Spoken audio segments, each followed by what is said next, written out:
You're not my real daughter." The words sliced through the air like a dagger. Everyone at the dinner table froze. Forks suspended midair. Conversations killed mid-sentence. I blinked, heart pounding, lips trembling as my father, Gregory Sanders, rose from his seat and pointed a trembling finger at me. "You mean nothing to me, Emily," he spat. "I raised you out of obligation, not love." The room shifted with gasps. My cousin Haley choked on her wine. My Uncle Rick muttered, "Well, damn." And my mother, Vanessa Sanders, just folded her arms and smirked coldly. It's time someone told her the truth. I couldn't breathe. I had just returned from graduating summa cum laude, hoping to surprise them with the honors medal I'd tucked into my coat pocket. I stood there in silence, feeling my whole world shatter as my so-called family stared at me like a stranger. "You're a lie," Gregory continued, slamming a piece of paper onto the table. "This DNA test proves it. You're not even my child. Your mother cheated, and you," he sneered, "you don't belong to this family." The shame hit me like a brick wall. My cousin Josh snorted. Haley gave a low chuckle and whispered, "Figures." She always looked off. Even my own mother didn't flinch. "I want you out of here," Gregory barked. "Leave this house and don't come back." I stood frozen. My throat ached. My legs didn't move, but I turned slowly toward the door. Then, a chair scraped loudly across the hardwood floor. A heavy cane struck the ground. Everyone turned. My grandfather, Walter Sanders, the former Marine and respected patriarch, stood up from the head of the table. At 78, he was still as commanding as ever. His steely eyes locked on my father. "You shouldn't have said that," he growled. Gregory looked confused. "Dad, what are you?" "You should not have said that." The silence was thunderous. Walter turned to me. "Emily, stay right where you are."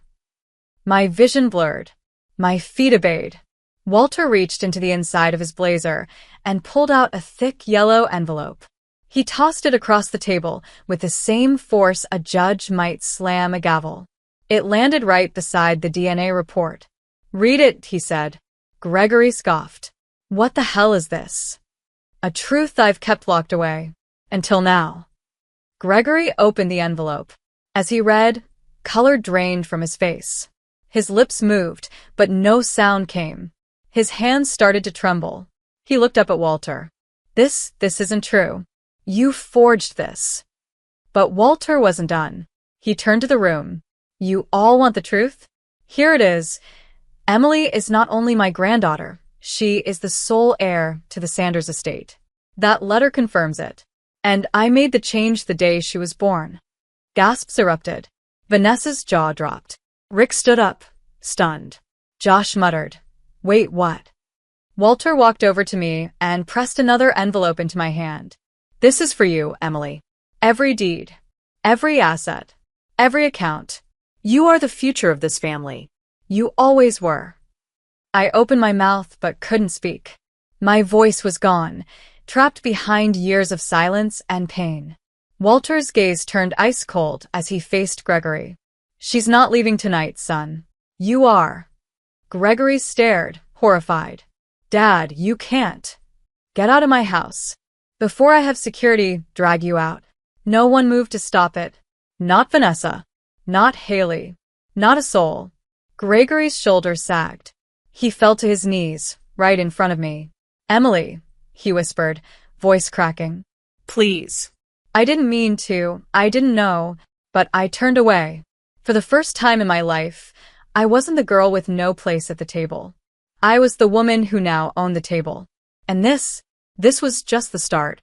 The air outside felt colder than it should have.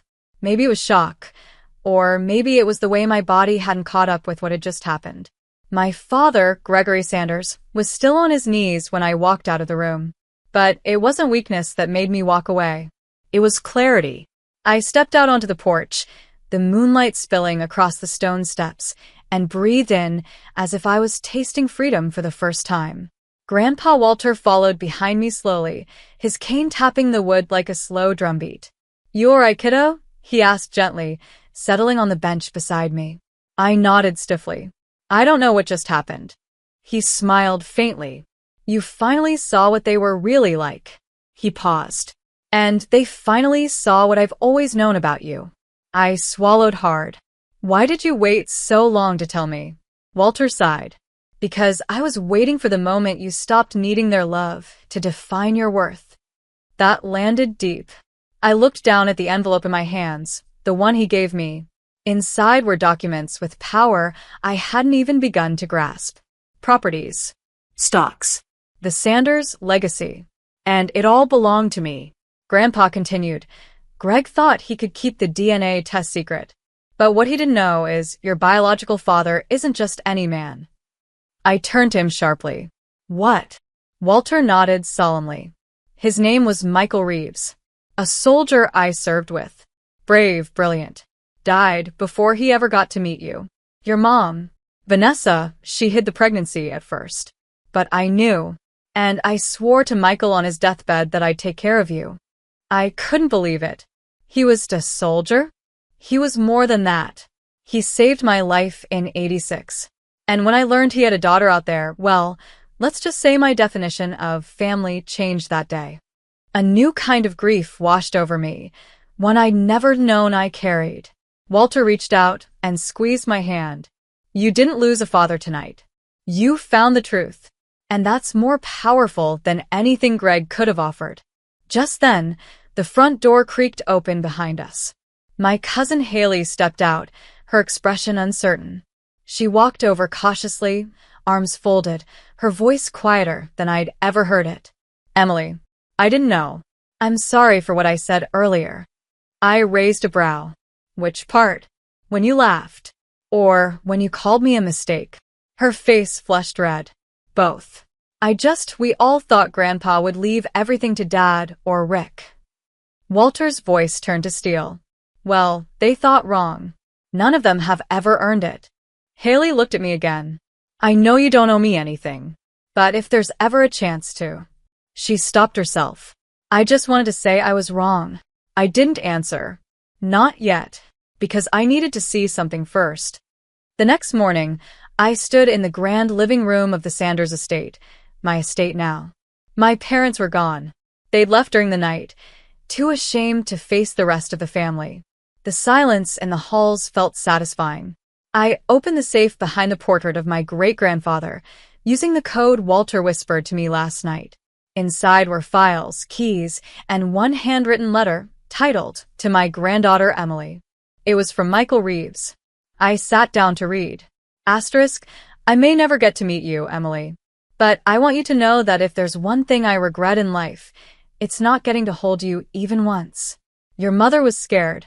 She made choices I won't blame her for. But Walter, he's a good man. He'll watch over you. And if life ever gets too loud, remember this.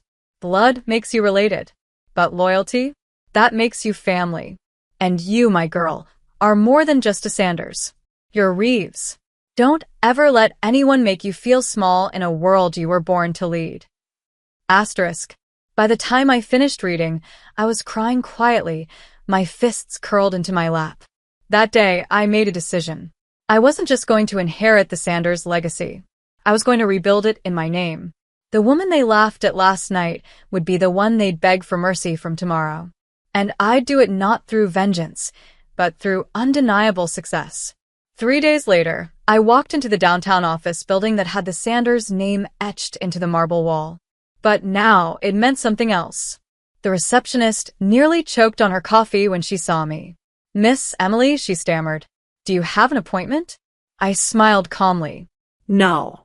I have a deed. Within 10 minutes, the boardroom was full.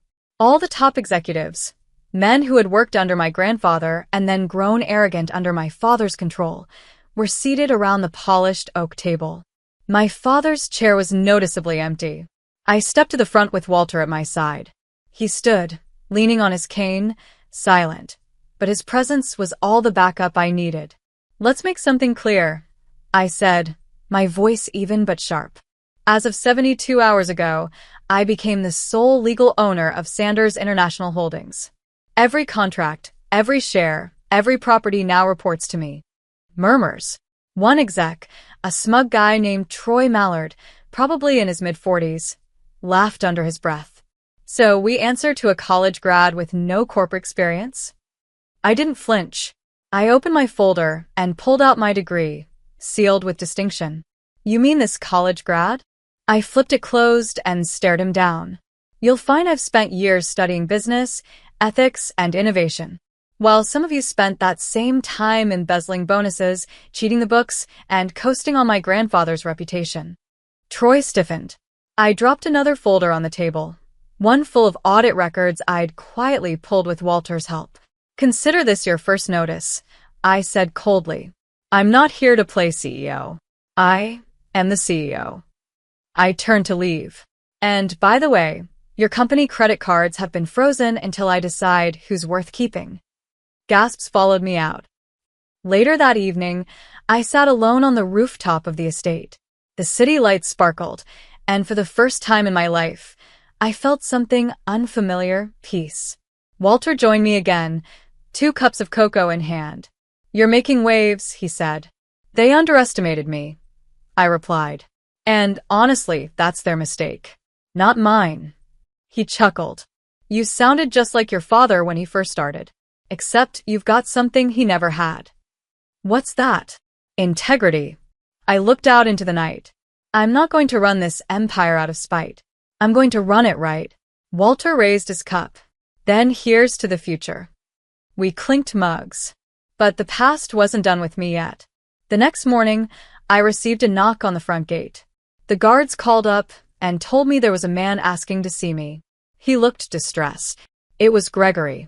I met him in the driveway, arms crossed, heart steady. He looked nothing like the man who had stood proud in front of the family 3 nights ago. His suit was wrinkled, his face pale, his hands shaking slightly. I didn't know, he began, eyes avoiding mine. I swear, I didn't know what your mother did. I thought you were the proof of her betrayal. That's what I was to you? A living reminder of something you hated. His voice cracked. I was angry. Hurt. I took it out on you. And I was wrong. He reached into his coat and pulled out a small box. Inside was a necklace, a simple silver chain with a sapphire pendant. Your real dad, Michael, he gave this to me before he left on that mission. Asked me to give it to his daughter one day. I kept it locked away out of guilt, I think. I stared at the pendant for a long moment, then looked back at him. Is this your apology? It's everything I've got. I didn't take it. Instead, I said quietly, I don't hate you, but you don't get to be in my life anymore. Not as a father. Not as anything. His shoulders dropped like someone had just hit him with the truth for the first time in years. I understand, he whispered. Then he turned and left. I picked up the necklace myself, wiped the dust off the velvet, and wore it proudly the rest of the day. Not because it was from Gregory, but because it was from Michael Reeves, my real father. The man whose legacy I was about to honor by becoming everything this family never believed I could be. By the end of the second week, the entire company had changed. The old board members had either resigned or been let go quietly. The toxic culture? Scrubbed out. I brought in fresh talent, people who had been ignored, underestimated, overlooked. Interns who had brilliant ideas but were never heard. Women who were passed over for promotions. Veterans with integrity but no connections. I gave them seats at the table. And I didn't just run the company. I transformed it. The Sanders name was no longer associated with scandal, nepotism, or greed. It became a symbol of renewal, of reinvention. Reporters began calling me the Phoenix Heiress. But not everyone was clapping. Vanessa, my mother, resurfaced one evening through a message left at the estate. She didn't even have the courage to face me directly. Emily, I hope you can find it in your heart to forgive me. I was young. I was scared. And I didn't want to destroy your father's world. I thought keeping the truth hidden was better for all of us. I was wrong. But please don't shut me out forever. I may have failed as a mother, but I do care. I read it in silence, then burned the letter in the fireplace. Not out of hate, out of peace. She didn't deserve a second chance. Not yet. But I wasn't the vengeful daughter. I was just done being their victim. 3 months after I took over, Sanders International unveiled a new philanthropic branch in Michael Reeves' name, focusing on scholarships for children of military families. At the opening ceremony, I stood on the stage in a deep navy dress, the sapphire necklace catching the light. Walter sat in the front row, beaming with pride. "I stand here today," I began, voice steady, "not just as a CEO or the granddaughter of Walter Sanders. I stand here as the daughter of a hero, a man who never got to see me grow up, but left me a legacy anyway." Applause roared. I paused, eyes misting. This foundation isn't just a tribute. It's a vow. To never let a child grow up feeling like they don't belong. To never let a voice go unheard because of bloodlines, class, or shame. That night, the front page of the Tribune read, "From disowned to dominant, Emily Reeves Sanders rewrites her story." And yet, the past still had one surprise left. I was walking the company floor one morning, checking in with the new finance team, when I heard my name urgently called from the lobby. "Miss Sanders," the security guard said, "we have a man here. He says he knows you." He brought documents. My stomach turned. I headed down. There stood a man in his 50s, lean, composed, wearing a worn military jacket. His eyes looked haunted, but familiar. "I'm not here to cause trouble," he said quickly. I think I might be your uncle." I stared. "I don't have an uncle." He swallowed. "My name's Daniel Reeves. Michael was my older brother. We lost touch when he was deployed. I only found out about you after his belongings were returned to the family, and your name was in one of his letters." My throat tightened. Why now? I didn't want to show up asking for anything. I just wanted to know the niece my brother died protecting. He handed me a box. Inside were old photographs, army pins, a letter addressed to Daniel, in case I don't make it. I held the box with trembling hands. For the first time in my life, I saw Michael Reeves's handwriting. Saw the man I came from. And it shattered something inside me, in the best way. "I'd like to get to know you," I said softly.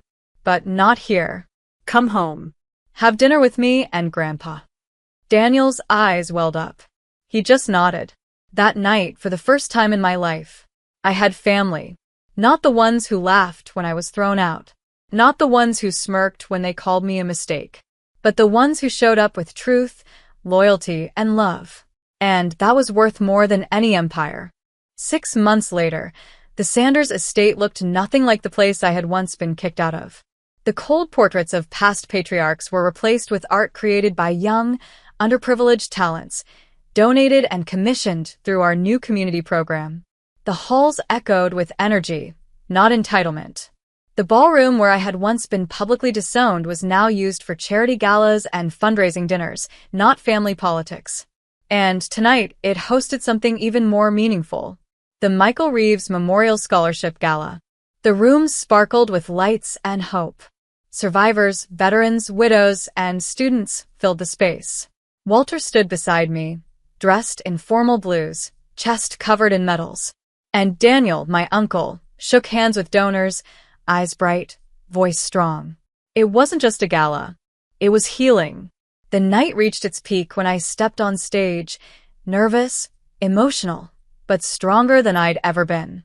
"I was disowned in this room," I began, voice steady. "But tonight, I reclaim it." The crowd went quiet. I was told I wasn't blood, that I didn't belong. But the truth is, family is not defined by DNA. It's defined by love, by loyalty, by the people who choose to stand beside you when it matters. I paused. I know what it's like to feel unwanted, to be discarded by the people who were supposed to protect you. But I also know what it's like to rise anyway, to turn rejection into redirection, and to make your pain your power. I looked out and saw faces crying, some nodding, some holding hands. This scholarship exists because of a man who never got to hold his daughter, but who lives on through everything she builds. Applause broke like thunder. I stepped down, and Walter pulled me into a hug, whispering, "Your father would be so proud." "Thank you," I said, voice trembling, "for never turning away from me." Then he added, smiling through misty eyes, and for scaring the hell out of every board member we ever had. We both laughed. Later that night, as the guests slowly left and the lights dimmed, I stood on the balcony alone, holding that same sapphire necklace, now warm from my skin. Behind me, I heard footsteps. I turned and froze. Gregory. He looked older. Smaller. A man completely undone. "I'm not here to beg," he said softly. "I just wanted to see you one last time." I said nothing, just waited. "I'm sick," he admitted. "Terminal. And when I got the diagnosis, all I could think of was you." Silence hung heavy. "I don't deserve forgiveness. I know that. But I wanted you to hear it from me. I'm sorry. Not for what you've become, because that's incredible, but for what I didn't have the courage to be." For the first time, he didn't look like the man who hurt me. He looked like a man finally facing the weight of his choices. "I don't hate you," I said quietly, "but your time in my story is over." He nodded. "Fair enough." And with that, he turned and walked away. I never saw him again.